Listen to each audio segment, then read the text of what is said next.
Hello again to all my high school people. We're back again together to look at the first half of the Shakespeare play Henry V. But before we do that, I would like to talk about the papers that you're writing, whether Macbeth should have listened to the witches. Last time, in the last video, we did an A and I chart together and we had you do the outline. Everyone who's doing the first year Lost Tools of Writing with me, we're going to go ahead and stick with the basic outline that we got up to by Essay 5. So my teacher's manual doesn't have the same page numbers as your student book, but wherever that is, the outline for Essay 5, follow that outline. Hopefully you have done that, and if you had any problems, you can reach out to me. If you're still having problems, please reach out to me and ask. But today we're going to talk about the elocution step. Remember, elocution is what do we do to dress up our writing? What figures of speech can we use to make it more eloquent? And last time, in the last paper you did, I was just having you do the basic ones that we had already learned. Now, you second year students, I want you to once again include the whole run of the schemes and tropes. These are found in your student book on page 15. It also goes into page 16 where it tells you to correct your vague or weak verbs. For those of you with an IEW background, that would be the strong, making a strong verb. But on page 15, I would like you second year students to follow the basic format, the basic complete persuasive essay from Unit 1, Essay 1 of the second book, and use the entire schemes and tropes list from page 15 of the second year book.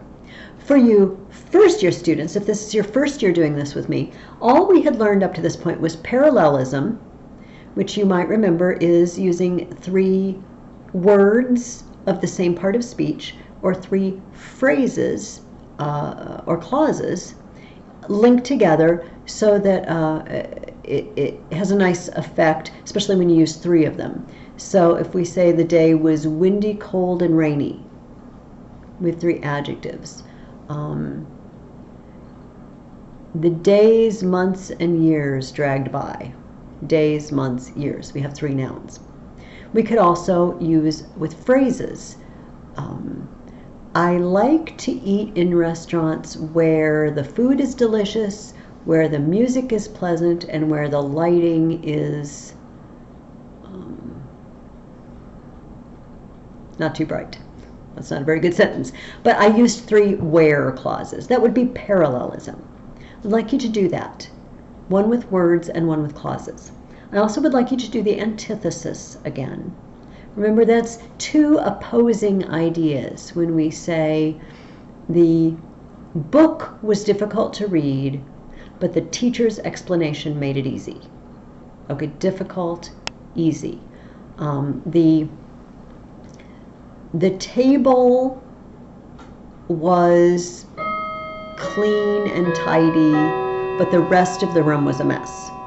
And we have the tidy table versus the messy room. All right, that's antithesis. Now, the next one I want to add for you first year students is a simile. Now, I'm sure you have heard of similes. You've probably had grammar books where they made you write similes. Similes are the comparison of 2 things using like or as. And the trick of similes is you don't want them to be too much alike. So if you look in your student book, I know I told you you're going to use the basic Essay 5, but we're going to go ahead, go to Essay 6, where it says Essay 6, Elocution. All right? The simile. And they've got some examples for you in the book. Here's one from Psalms 42. As the hart, which is a deer, as the hart panteth after the water brooks, so panteth my soul after thee. My soul is like a deer panting for water. Only my soul is panting for God. Now, in what ways is your soul like a deer? Not very many. Only in one way. They both are panting after something, desiring something. Okay? from Proverbs 11. As a jewel of gold in a swine's snout, so is a fair woman which is without discretion. A woman without wisdom is like a golden jewel in a pig nose. How is the woman like a golden jewel in a pig's nose? Not in very many ways, only in one. She looks pretty on the surface, but she's in bad surroundings. Her lack of wisdom is a bad surrounding. From Lion, the Witch, and the Wardrobe. Edmund saw the drop for a second in midair, shining like a diamond.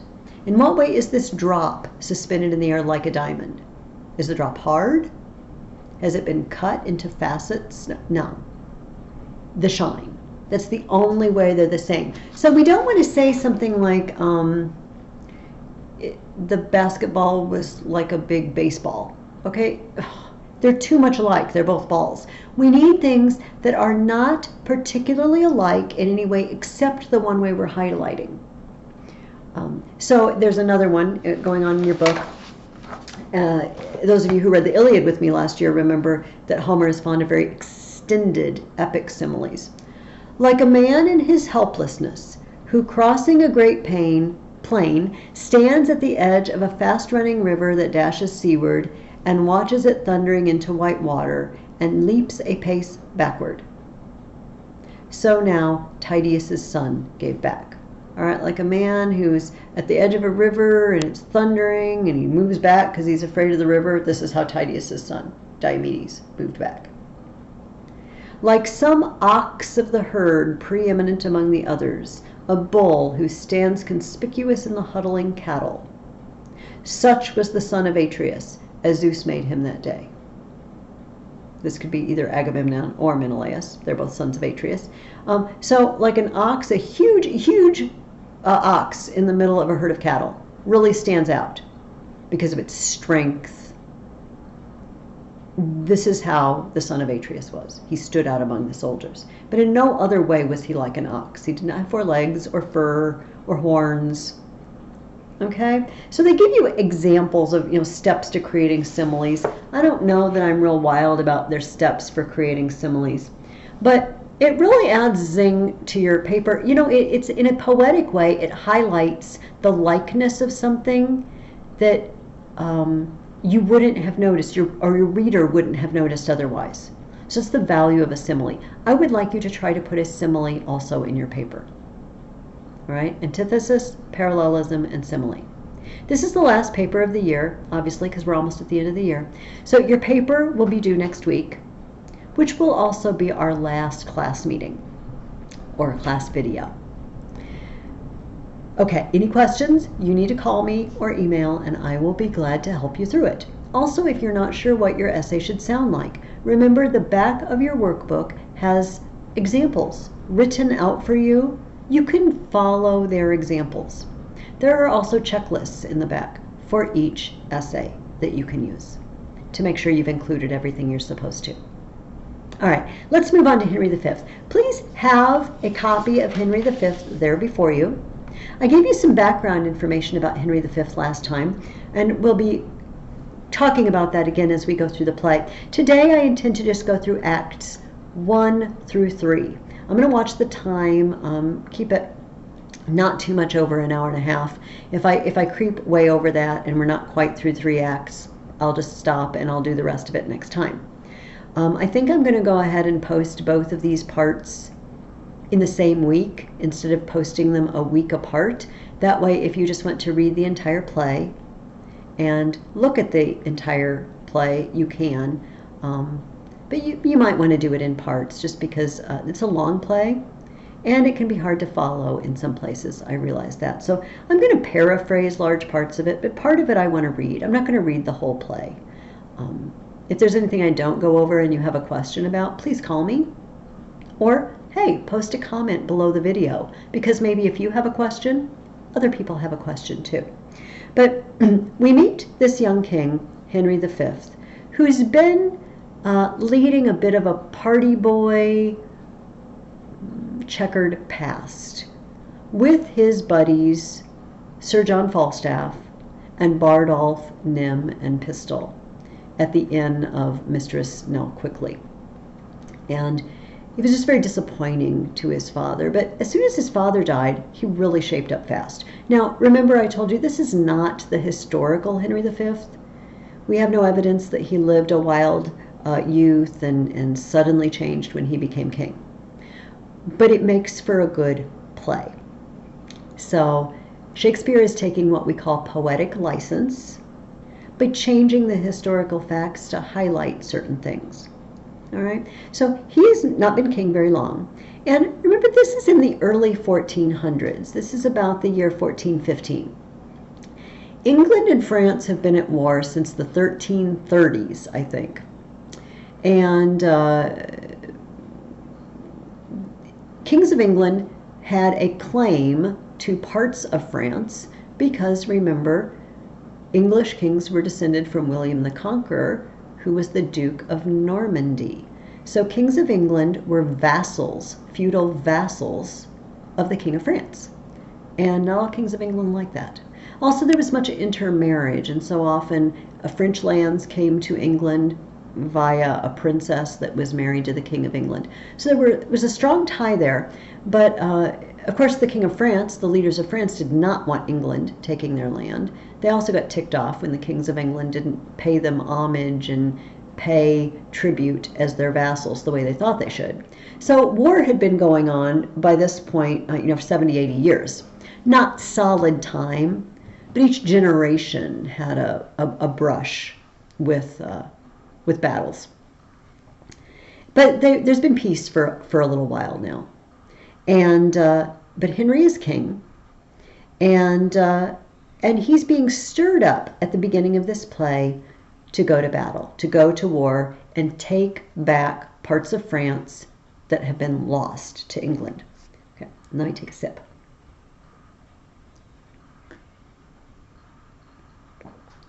This is a lot of talking, so excuse me while I sip my cocoa. Cocoa and Henry V. How could this not be a good day? Okay.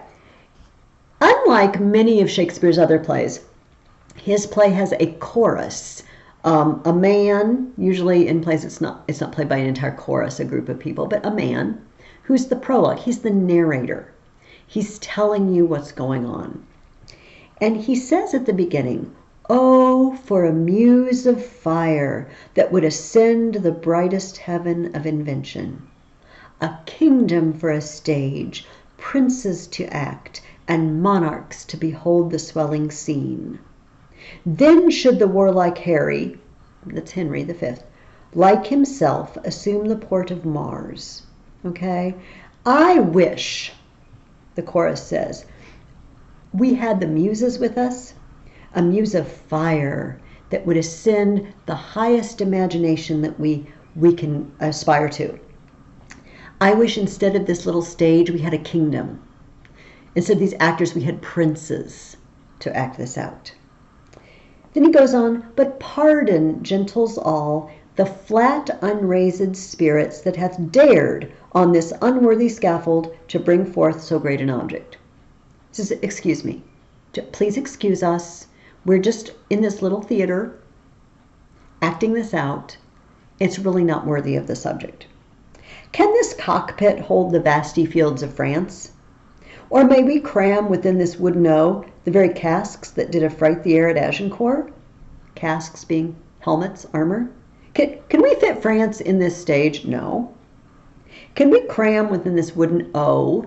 It was a circular theater, the Globe Theater. It was like a round stadium, a modern stadium.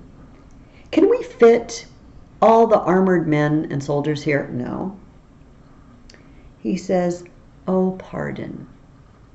I wish we could." But he goes on to say, you're going to have to use your imagination. Piece out our imperfections with your thoughts. Into 1,000 parts divide one man. All right? For every one man we show here on the stage, imagine 1,000 soldiers. He says, "It is your thoughts that now must deck our kings, carry them here and there, jumping o'er times, turning the accomplishment of many years into an hourglass." You have to imagine that things that took a long time to happen are happening in a short time.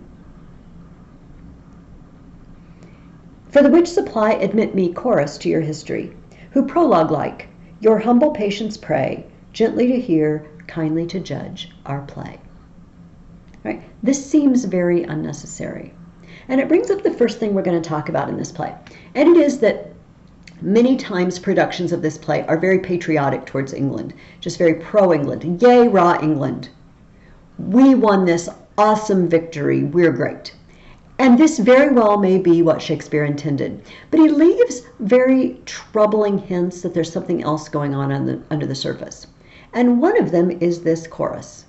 He pops up at the beginning of acts, at the beginning of scenes, and basically all he ever says is, you'll have to use your imagination because this is just a play.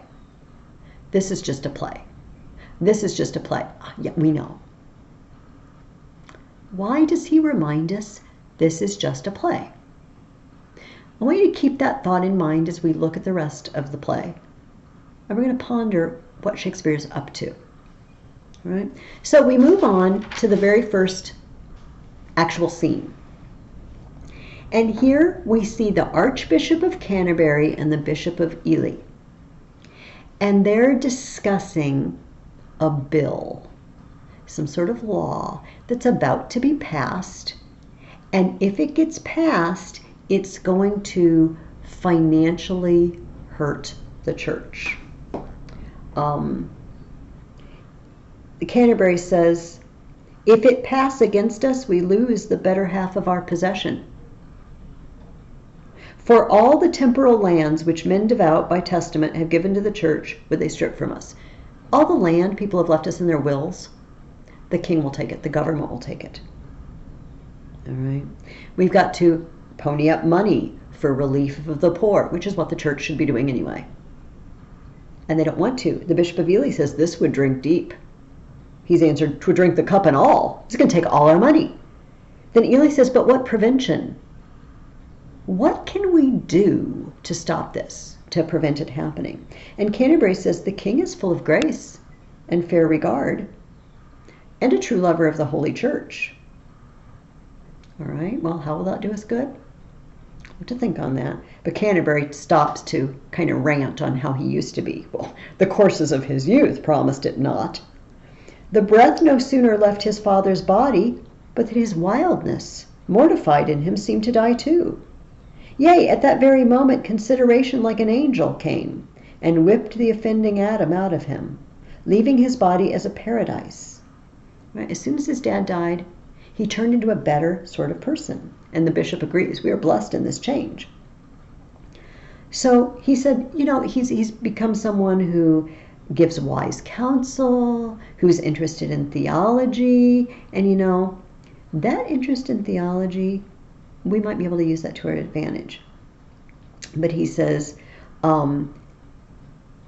this whole change is a wonder how his grace should glean it. Since his addiction was to courses vain, his companies unlettered, rude, and shallow, his hours filled up with riots, banquets, sports, and never noted in him any study, any retirement, any sequestration from open haunts and popularity. He showed no evidence of turning into what he's turned into. And Ely responds, the strawberry grows underneath the nettle, and wholesome berries thrive and ripen best, neighbored by fruit of baser quality. Sometimes grapefruit grows in not very promising places. Apparently that's what our king was like when he was just Prince Hal partying. All right, but Ely turns the conversation back to what about this bill? Down in line 70. But good my lord, how now for mitigation of this bill urged by the commons? Doth his majesty incline to it or no? Does Henry want to pass this bill and squeeze money out of the church, or does he not? Canterbury says he seems indifferent, or rather swaying more upon our part than cherishing the exhibitors against us. He seems to be slightly on our side. For I have made an offer to his majesty upon our spiritual convocation and in regard of causes now in hand, which I have opened to his grace at large, as touching France. I've made some suggestions to him about possibly an expedition to France, to give a greater sum than ever at one time the clergy yet did to his predecessors part withal. I've promised him money from the church if he'll go attack France. Ely says, how did this offer seem received, my lord? With good acceptance of his majesty, save that there was not time enough to hear. He wants to talk about it further, but he seems like perhaps he's going to go for this. Now, they say that if you're in sort of political trouble, that leaders of countries should stir up foreign wars, that this is often a way to get attention shifted off of you and onto something else. And Canterbury and Ely here, they're facing a political proposition, a political situation harmful to them. So like, let's get a war started. Let's get a war started. We'll offer him money, and maybe it'll take the scrutiny off of us. So this seems a little suspicious, doesn't it? Certainly the bishop's motives are not good. We don't know about Henry's motives yet, but the bishop's motives aren't particularly good for attacking France. Okay, and scene 2. We see the king for the first time, and he's in his royal chamber, where he meets his subjects, where he hears suits, and he's got all his dukes, Gloucester, Bedford, Clarence, Warwick, Westmoreland, and Exeter. These are all pro-Henry noblemen, all right, some of them his relatives. And the king wants to know where the Archbishop of Canterbury is. He wants to talk more about this possibility of a French campaign in the presence of all his lords. And Canterbury comes in, and Henry warns him. Down in line 13, he says, "And God forbid, my dear and faithful lord, that you should fashion, rest, or bow your reading, or nicely charge your understanding soul with opening titles miscreant. Don't tell me I have titles and a right to France that are made up." He says, don't make it up. "Whose right suits not in native colors with the truth." Rights and titles that aren't true. "For God doth know how many now in health shall drop their blood in approbation of what your reverence shall incite us to." Who knows how many people are going to die? How much blood's going to be shed if you urge me to attack France? "Therefore, take heed how you impawn our person, how you awake our sleeping sword of war. We charge you in the name of God, take heed, for never two such kingdoms did contend without much fall of blood, whose guiltless drops are every one a woe, a sore complaint gainst him whose wrongs give edge unto the swords, that makes such waste in brief mortality." So every drop of blood is going to be a complaint against who? Him whose wrongs gives edge unto swords. He who starts a war. And Canterbury, you'll be that guy. Now, you might ask yourself, isn't Henry in charge of whether or not wars get started? Yes, but he's going to blame Canterbury. He's telling Canterbury, this is on you. Now, Canterbury goes on a very, very, very long speech that is meant to be convoluted sounding. There was a rule in France that the kingship did not descend through the female line, but only through the male line. But the current king of France really had a right through the female line too. And anyway, he got this long, convoluted speech. In other words, it doesn't look like the claim is very good. At one point he says, "'Tis as clear as the summer sun." Yeah, it's not. So the king just cuts right to it in line 96. "May I with right and conscience make this claim?" Canterbury says, "The sin upon my head, dread sovereign." And then he urges him, "Stand for your own, unwind your bloody flag." Ely, who's there, chimes in, "Awake remembrance of the valiant deeds, and with your," I never can remember how to say, puissant means powerful, "arm renew their feats. You are the heir. You sit upon their throne. The blood and courage that renowned them runs in your veins." All your forebears who fought in France, all those great exploits, Edward the Black Prince, you're related to them. Bring it on. Bring it on. Show us what you got. Live up to the name of your ancestors. So the lords in attendance also urge him on. Westmoreland says, "Never king of England had nobles richer or more loyal subjects, whose hearts have left their bodies here in England and lie pavilioned in the fields of France." You know what? Our bodies may be here in England, but our hearts are already in France attacking. That's how much we want this war. Canterbury says, "Oh, let their bodies follow, my dear liege, with blood and sword and fire to win your right. In aid whereof, we of the spirituality will raise your highness such a mighty sum as never did the clergy at any one time bring in to your ancestors." We're going to give you money for it. Okay, so he's still thinking about it. He brings up the fact that, well, what about when we're gone? What about Scotland? Scotland's always rebelling. And he says, yeah, don't worry about Scotland. You know, we'll leave enough people behind.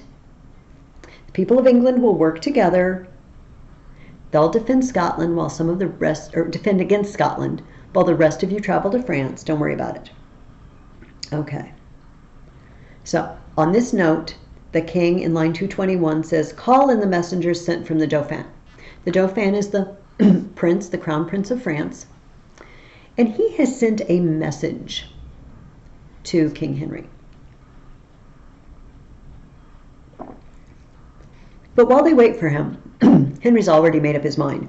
He says, "Now are we well resolved, and by God's help and yours, the noble sinews of our power, France being ours, will bend it to our awe or break it all to pieces." Right. On that note, a messenger comes in, and he has a box. But he has a message too.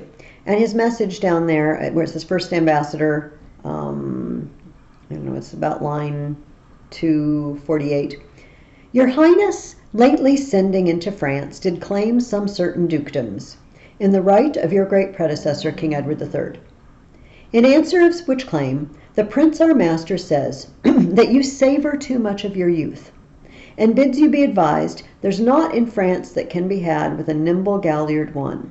You cannot revel into dukedoms there." In other words, you can't dance and party your way into a kingdom of France the way you dance and party all the time, because we know what you're like. "He therefore sends you, meeter for your spirit," more suiting for your spirit, "this ton of treasure, and in lieu of this desires you let the dukedoms that you claim hear no more of you." This the Dauphin speaks, and they present a box. And they look in, and it is tennis balls. In other words, you're only fit for playing games, King Henry. Leave us alone. You're a jerk. We know that you're not worth anything. You're a loser. You've always been a loser. Here's how the king answers. "We are glad the Dauphin is so pleasant with us. His present and your pains we thank you for. When we have matched our rackets to these balls, we will in France, by God's grace, play a set, shall strike his father's crown into the hazard." I'll play tennis with you. We're knocking your dad's crown off. Skipping down, "We understand him well, how he comes o'er us with our wilder days, not measuring what use we made of them." Yeah, I might have had wilder times, but they weren't wasted. I've learned something.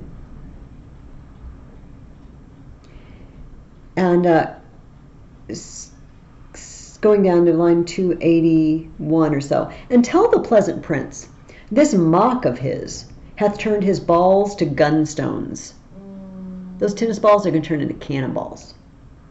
"And his soul shall stand sore charged for the wasteful vengeance that shall fly with them. For many a thousand widows shall this his mock out of their dear husbands, mock mothers from their sons, mock castles down, and some are yet ungotten and unborn that shall have cause to curse the Dauphin's scorn." Oh, I'm coming. You think this is just a joke? You send me tennis balls and taunt me, oh, you're going to be sorry. Tennis balls are turning into cannonballs, and I'm coming on. And he sends the messenger away. All right, so the stage is set. In Act 2, we have another prologue. Our chorus comes back and says, it's just a play, it's just a play. And everybody's excited, he says. Now all the youth of England are on fire, and silken dalliance in the wardrobe lies. In other words, they've put away their jammies and their relaxing clothes, and they're getting out their armor. Their leisure wear. They're putting it away, and they're coming on with war gear. Now thrive the armorers, and honor's thought reigns solely in the breast of every man. They sell the pasture now to buy the horse, following the mirror of all Christian kings with winged heels as English Mercuries. They are all pro-Henry. They are ready to follow him, the mirror of all Christian kings. I'm going to skip down a little bit to line about 12. The French, advised by good intelligence of this most dreadful preparation, shake in their fear, and with pale policy seek to divert the English purposes. O England, model to thy inward greatness, like little body with a mighty heart, what mightst thou do that honor would thee do, were all thy children kind and natural? England, you're great. And if all the children of England, all the people of England were true and faithful, we could do anything, but they're not. But see, thy fault France hath in thee found out, a nest of hollow bosoms, which he fills with treacherous crowns, and 3 corrupted men, one Richard Earl of Cambridge, and the second Henry Lord Scrope of Masham, and the third Sir Thomas Grey, Knight of Northumberland, have for the guilt of France, guilt here means gold, then he says, oh, guilt indeed. This guilt means sin, crime. Confirmed conspiracy with fearful France, and by their hands this grace of kings must die. If hell and treason hold their promises, ere he take ship for France and in Southampton. France has paid off 3 of his lords to assassinate him before he ever attacks. But the plot is out. They've discovered the plot, and they're not going to get away with it. Okay, so you read that, and then you think, oh, scene 1, it's going to be the plot, and it's not. Suddenly, we're in this little London street by a tavern, and we meet Henry's old friends, Bardolph, Nym, and Pistol. Now, apparently, Nym has married Hostess Nell Quickly, but she had been engaged to Pistol, and Pistol and Nym are now angry with each other. They're fighting over Mistress Quickly. And Bardolph's trying to patch them up. Okay, I'm not going to read the whole scene. There's lots of insulting going back and forth, and Bardolph saying, come on, you two. We have to go to France together and fight. You might as well fight the Frenchmen, not fight each other. But you find out there's something else going on there. Because a serving boy comes in, and he speaks to Pistol. Mine host Pistol, you must come to my master, and you, hostess, he is very sick and would to bed. Good Bardolph, put thy face between his sheets and do the office of a warming pan.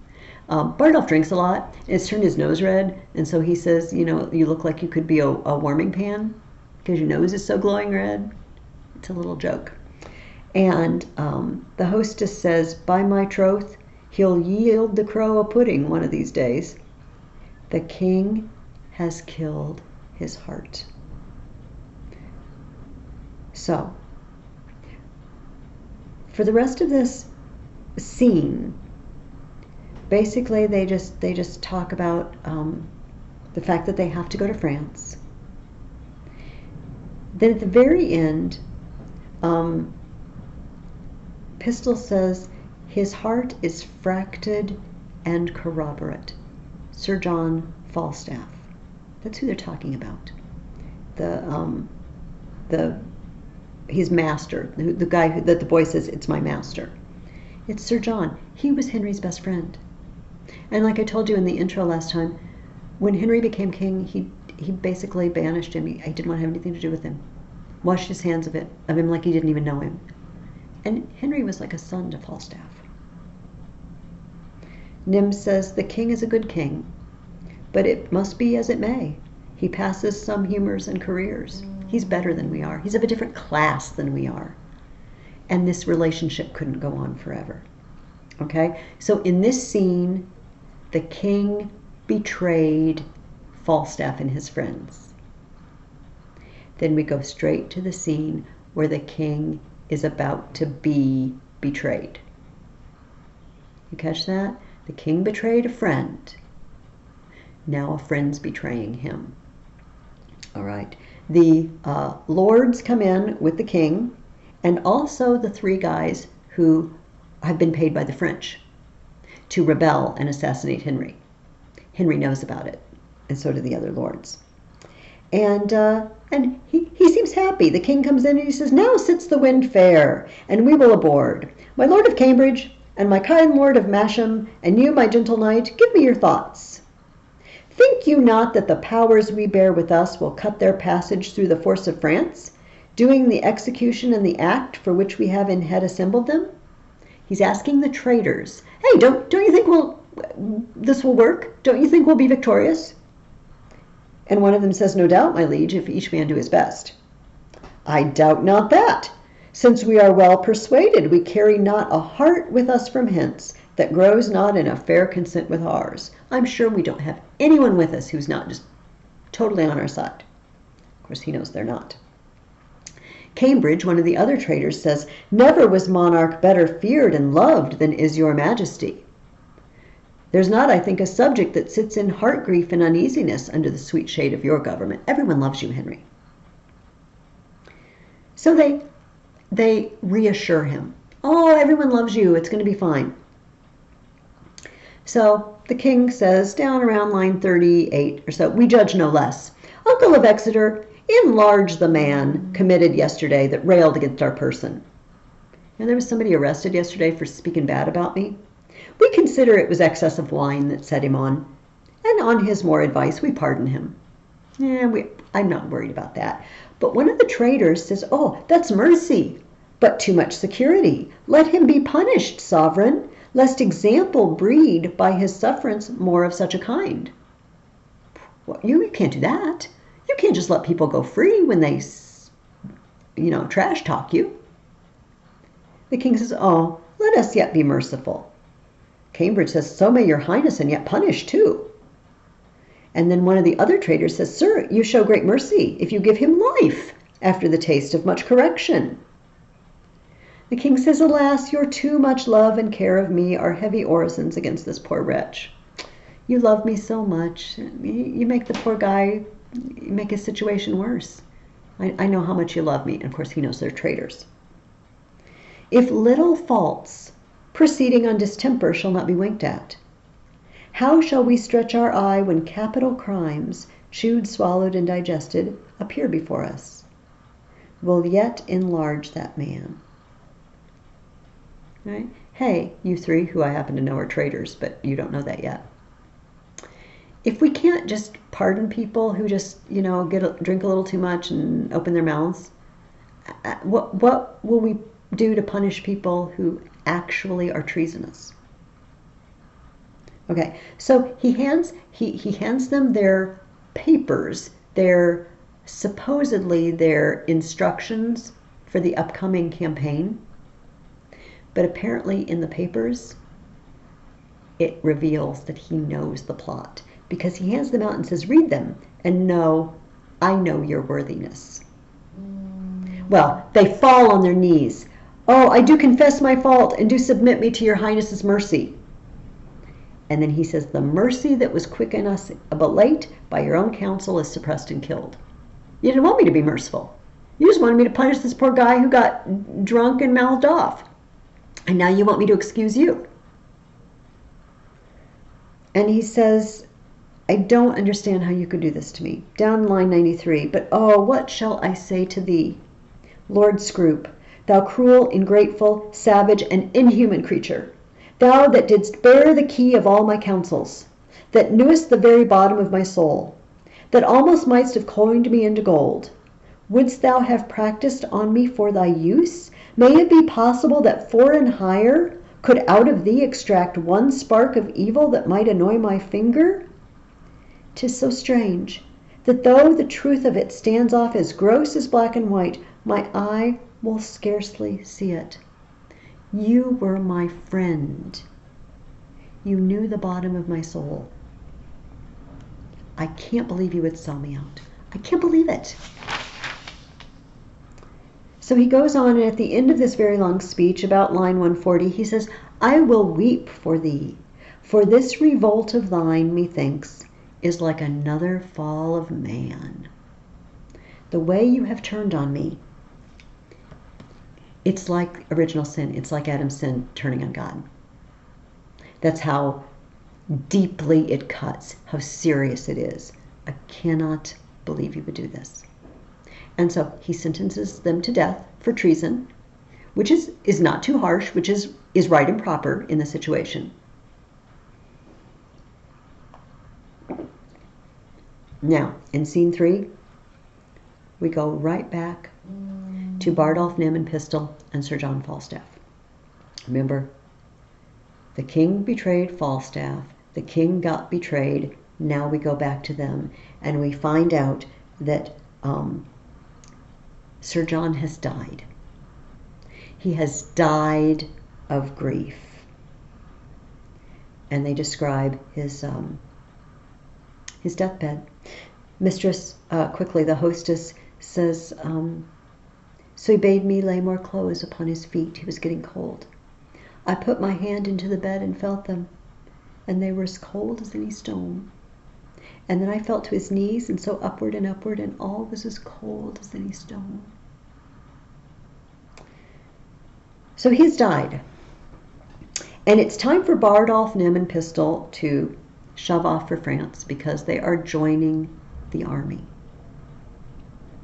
Okay. Scene 4. We switch over to France, and we're going to visit the French court and see what's going on with the French court. Now, this also is a historical alteration for Shakespeare to some extent. The French king at this time was named Charles, and he actually had fits of insanity. They started when he was young, in his 20s, and he would do things and say things, kind of run amok, and then he would collapse into unconsciousness. He wouldn't remember anything that happened afterwards. Wasn't a good situation for France. But in the play, he's completely competent. And he says at the beginning of the scene, thus comes the English with full power upon us, and more than carefully it concerns us to answer royally in our defenses. We need to get ready because the English are coming, and you know it's bad news when the English come. The Dauphin, the crown prince, says we should get ready. He says, "'Tis meet we all go forth to view the sick and feeble parts of France, and let us do it with no show of fear. No, with no more than if we heard that England were busy with a Whitsun Morris dance. For my good liege, she is so idly kinged, her sceptre so fantastically borne by a vain, giddy, shallow, humorous youth, that fear attends her not." You know, we can act. It's a good idea to go shore up our defenses, but I don't think we have anything to worry about. Let's not act afraid at all, because this king is just a loser. Nothing to fear from him. The constable, one of the advisors of the king, says, "Oh, peace, Prince Dauphin, you are too much mistaken in this king. Question your grace the late ambassadors, with what great state he heard their embassy, how well supplied with noble counselors, how modest in exception, and withal how terrible in constant resolution." Oh, Dauphin, you don't know anything. This king is more than you think. He is way more than you think. Question the messengers. The Dauphin says, "Well, 'tis not so, my lord high constable, but though we think it so, it is no matter. In cases of defense, 'tis best to weigh the enemy more mighty than he seems. Well, I don't believe it. But sure, we could pretend that he's really tough. Finally, the French king gives his say. Think we King Harry strong, and princes, look you strongly armed to meet him. The kindred of him hath been fleshed upon us. Oh, we've had his ancestors attacking us before.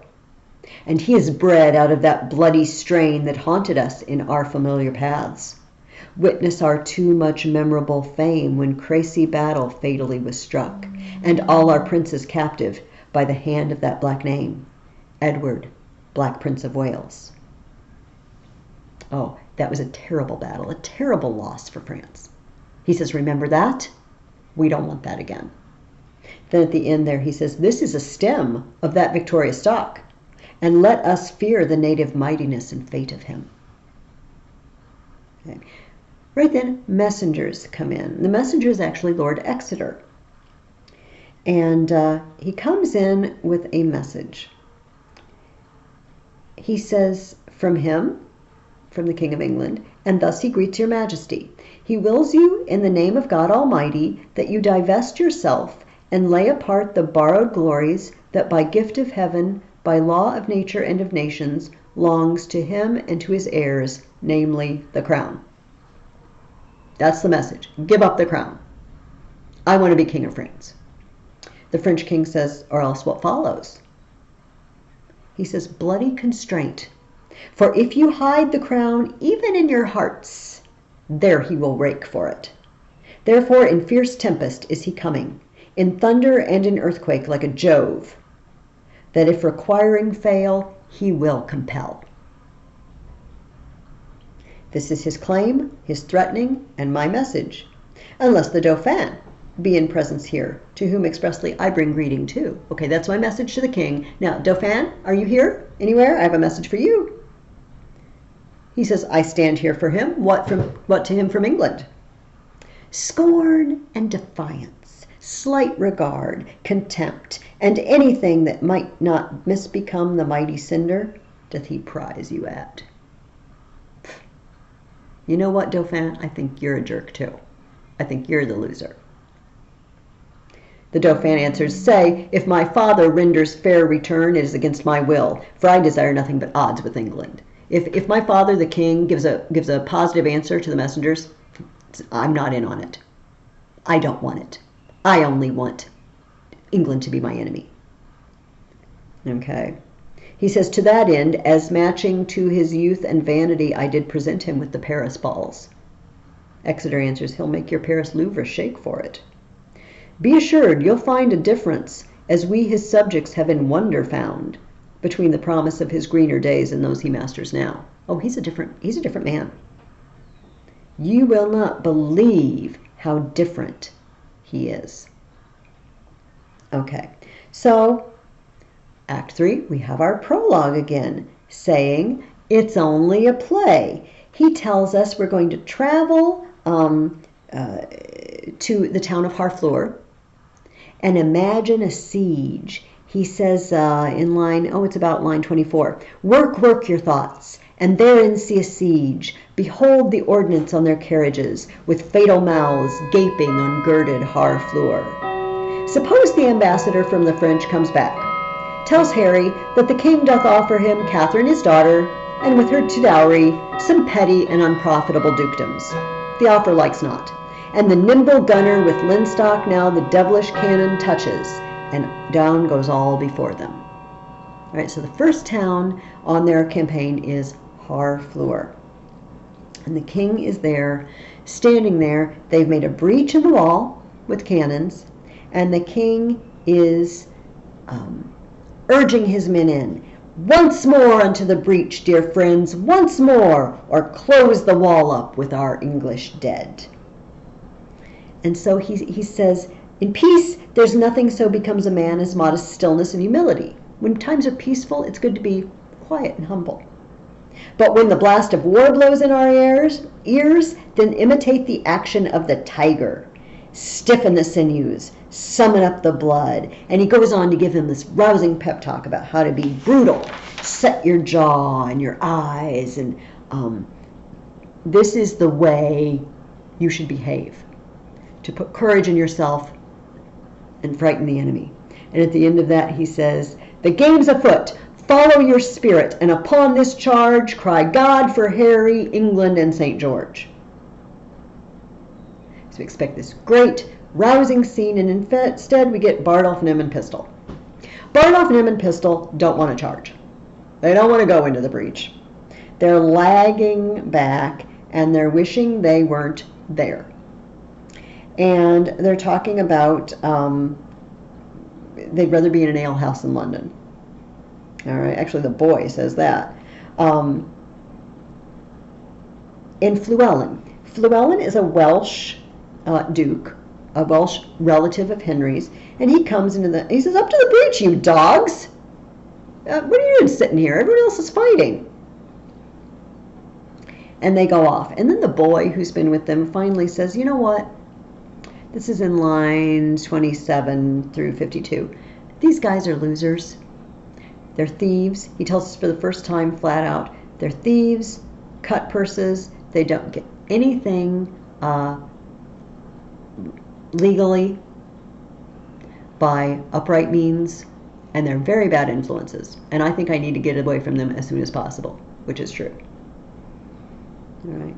Now Gower and Fluellen and another man here, Jamie, have a talk about the miners. They're undermining the wall. They've been digging under, and then they can set explosive charges, and the whole thing collapses. And the only thing interesting about this, the most important thing, is Fluellen's very, very attached to the military exploits of generals who came before him, and what he calls the disciplines of the war, or the way things are supposed to be done. He likes things done in an orderly way, and he thinks that you should follow Caesar and Pompey and all these greats and do things the way they did. That's going to come back in the play. That's really the most important thing to remember about Fluellen right now. All right, in the next scene, the king is standing before the broken down walls of Harfleur. And he's asking them if they will surrender. And he says, how yet resolves the governor of the town?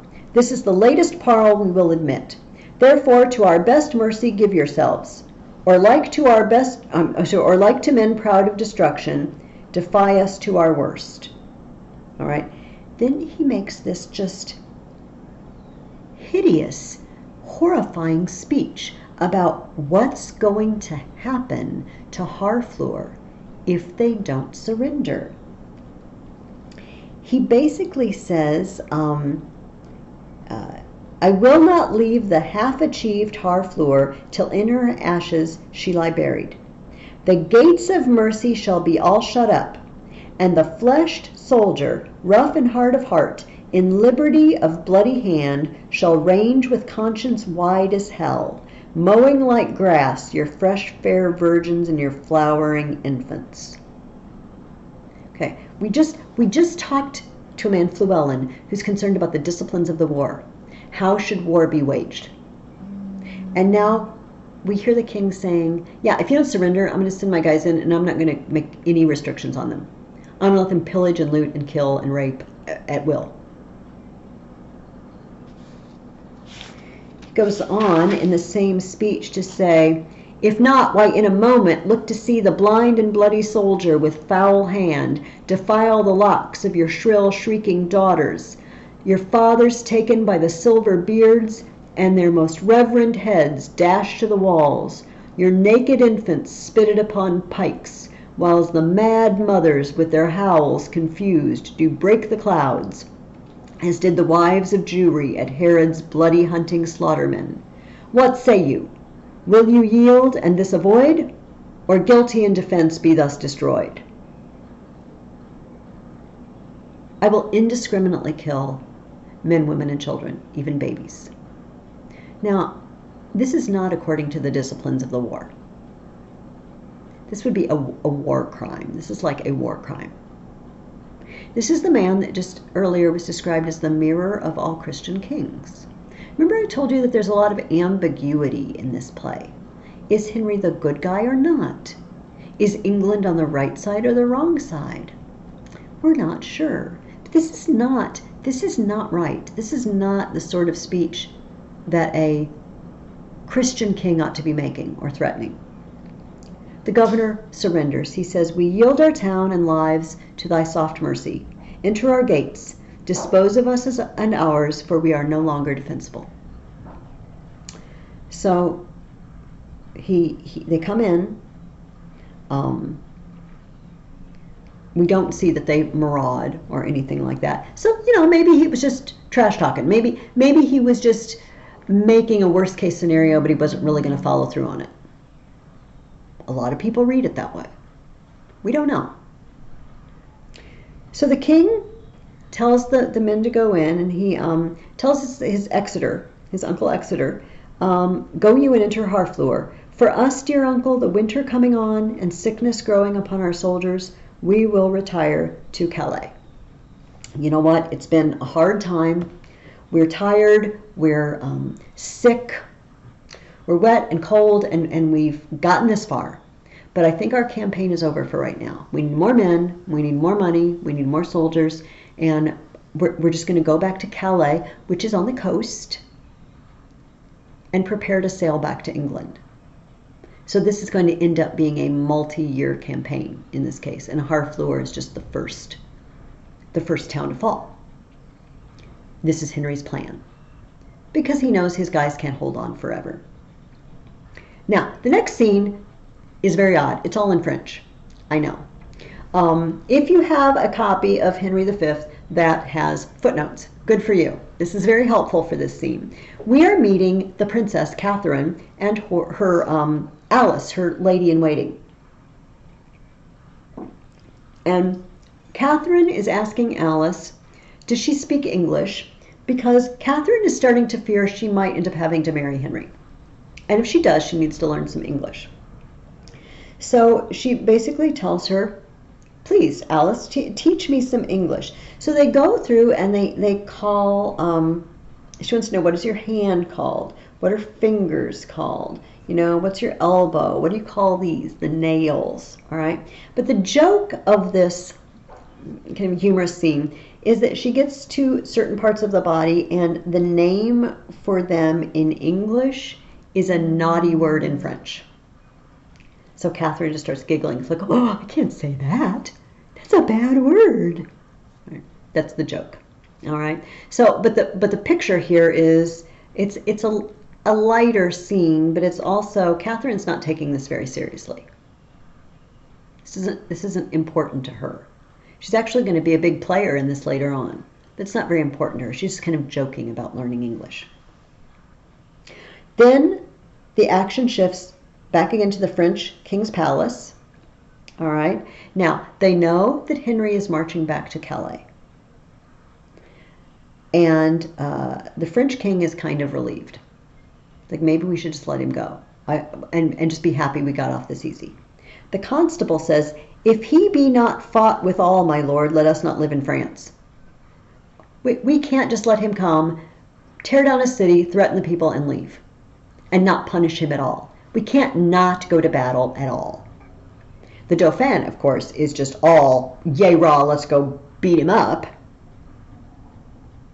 Another one of the lords says, if they march along unfought withal, I will sell my dukedom and buy a dirty farm in England, he says. I'm not worthy to live in France anymore if we don't fight with him.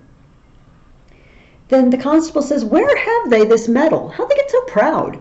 Or not proud, yes, but also strong. How did they get this talent for fighting? Is not their climate foggy, raw, and dull?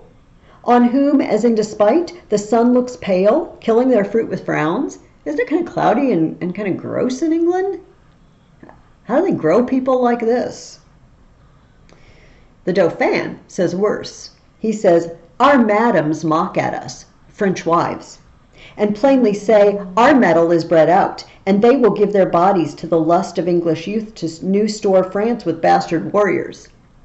Our women are starting to say, you French losers, we're going to get some English boyfriends, have some English babies, maybe they'll be brave.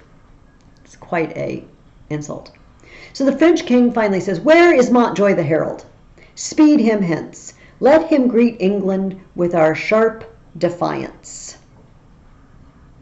And then he lists the noblemen who need to arm and go fight. He says, "Okay, you've convinced me.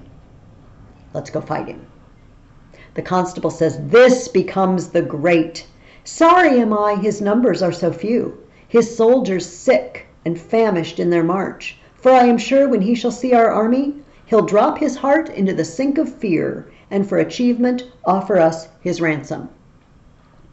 In the Middle Ages, whenever particularly a nobleman, somebody who could pay ransom, if they were captured and you were offered ransom for them, you had to take it. So if the French captured Henry and the English offered to pay ransom to get him back, the French were obliged to accept it. So that's what they expect. We'll get Henry to just flat out offer us ransom without even fighting, just to avoid the whole thing, because we know he's in no condition to fight, and his men are in no condition to fight. Okay, scene 6 takes us back to the English camp, and we see Fluellen. Remember Fluellen? He's the Welsh relative of Henry who's all concerned about the disciplines of the wars. He wants things done according to the book, according to all the military treatises and writings that he's ever read. And they've been holding a bridge from the enemy. They're trying to keep the enemy at bay on this bridge. And the Duke of Exeter has been there. And this is on line 12. Fluellen describes someone else, surprisingly, who's been helping hold the bridge. He says, "There is an ancient lieutenant there at the bridge." Fluellen is Welsh, and so often his B's come out as P's. There's going to be a kind of a joke on that later. So he calls it the pridge instead of the bridge. "There is at the bridge, I think, in my very conscience, he is as valiant a man as Mark Antony. And he is a man of no estimation in the world, but I did see him do his gallant service." He's a nobody, he's not a nobleman, but I saw him do gallant things. What do you call him? "He is called Ancient Pistol." "I know him not," Gower says. And here comes Pistol. He comes in, they're clapping him on the back like, "Good for you, Pistol, I saw what you did, you're awesome." Now we already know Pistol is not awesome. Bardolph and Nym, they're not awesome. They didn't want to go into the breach at Harfleur. They just want to get away. They just want to pick pockets and wish they weren't there. So it must have been an accident that Pistol found himself in a place where he could actually do something brave. But he's come there to ask a favor of Fluellen. He says, he starts talking about Bardolph, and this is in line 25. "Bardolph, a soldier firm and sound of heart, and of buxom valor, hath by cruel fate and giddy fortune's furious fickle wheel, that goddess blind, that stands upon the rolling restless stone." He's going on and on. Finally, Fluellen interrupts him. "By your patience, Ancient Pistol."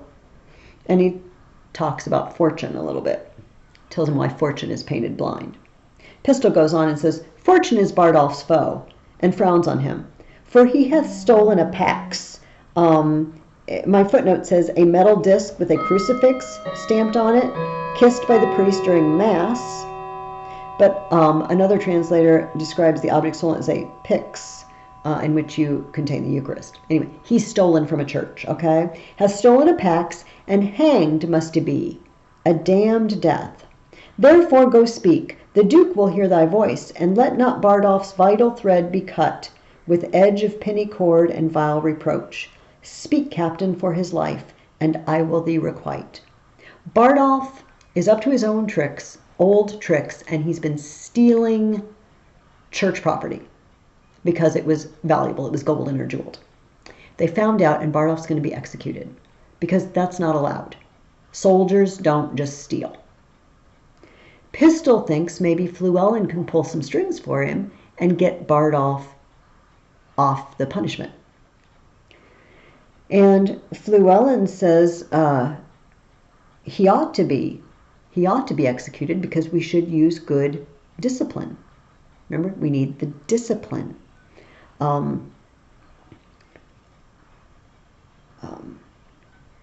So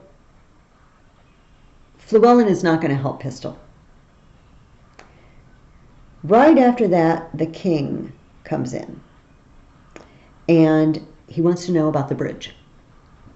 And Llewellyn tells him, we've got the bridge, we've kept it most valiantly. And then down in line 99, he says, I think the Duke hath lost never a man, but one that is like to be executed for robbing a church. One Bardolph, if your majesty know the man. His face is all bubicles and whelks and knobs and flames of fire, and his lips blows at his nose, and it is like a coal of fire, sometimes blue and sometimes red, but his nose is executed and his fire's out. Now, this was one of Henry's former best friends. Sir John Falstaff has died back in England. Bardolph has now been executed for thieving. It's not Henry's fault. But he says, we would have all such offenders so cut off. And we give express charge that in our marches through the country there be nothing compelled from the villages, nothing taken but paid for, none of the French upbraided or abused in disdainful language, for when lenity and cruelty play for a kingdom, the gentler gamester is the soonest winner. We're going to treat the French with respect and kindness, because the only winner is the winner who wins in the right way. But he just let his best friend get executed. And he could have stopped it. He could have taken Bardolph aside and said, look, I can't save you again. You can't do that anymore. He did not. The herald, Montjoy, comes in. You know, he's got a message from the French defying England. And here's what Montjoy says. Thus says my king, say thou to Henry of England, though we seemed dead, we did but sleep. Advantage is a better soldier than rashness. Tell him we could have rebuked him at Harfleur, but that we thought not good to bruise an injury till it were full ripe. Now we speak upon our cue, and our voice is imperial. England shall repent his folly, see his weakness, and admire our sufferance. Bid him therefore consider of his ransom, which must proportion the losses we have borne, the subjects we have lost, the disgrace we have digested. All right, we're coming. You might as well start right now thinking about how much ransom you require, because you're not going to want to fight us. No way. He asks, what's your name, Harold? And he says, Montjoy. He says, turn thee back, and tell the king, I do not seek him now, but could be willing to march on to Calais without impeachment. For to say sooth, though 'tis no wisdom to confess so much unto an enemy of craft and vantage, my people are with sickness much enfeebled, my numbers lessened, and those few I have almost no better than so many French, who when they were in health, I tell thee, Harold, I thought upon one pair of English legs did march 3 Frenchmen. We used to think that one Englishman was as good as 3 Frenchmen, but I don't even have enough well soldiers left to make it even odds, even if that were true. Go therefore tell thy master, here I am. My ransom is this frail and worthless trunk. My army but a weak and sickly guard. Yet God before, tell him we will come on, though France himself and such another neighbor stand in our way.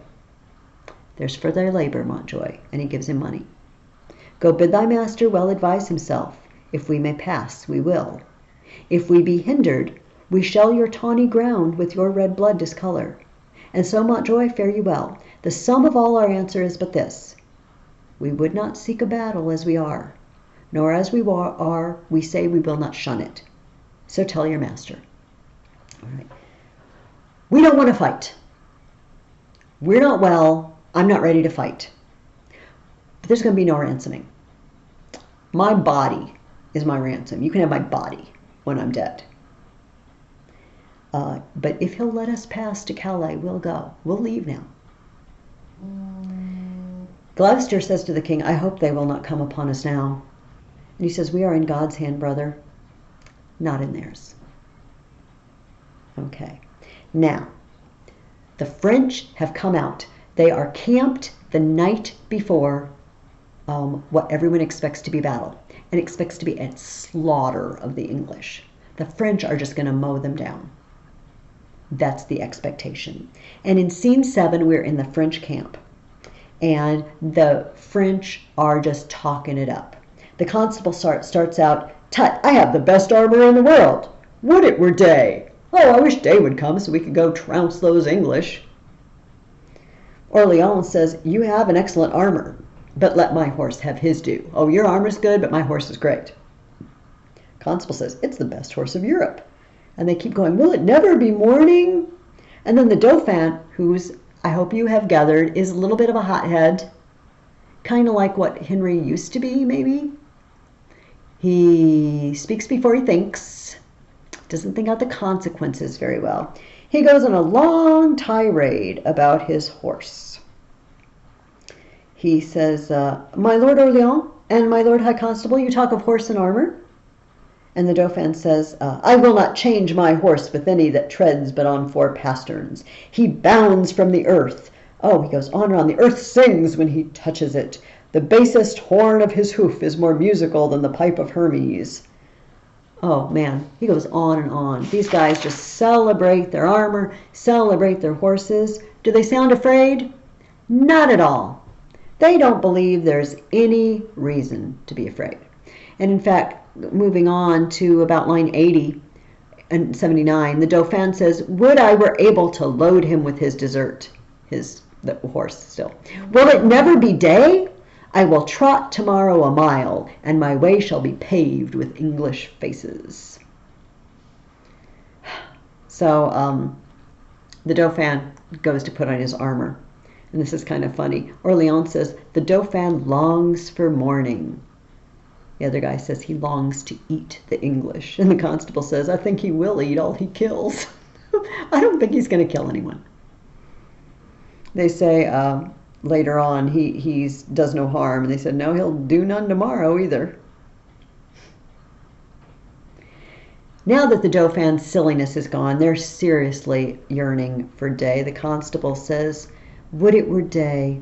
Alas, poor Harry of England. He longs not for the dawning as we do."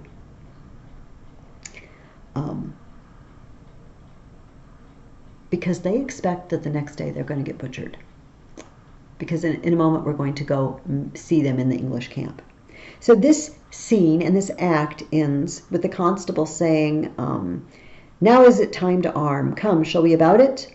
And Orleans says, "It is now 2 o'clock, but let me see, by 10 we shall have each 100 Englishmen."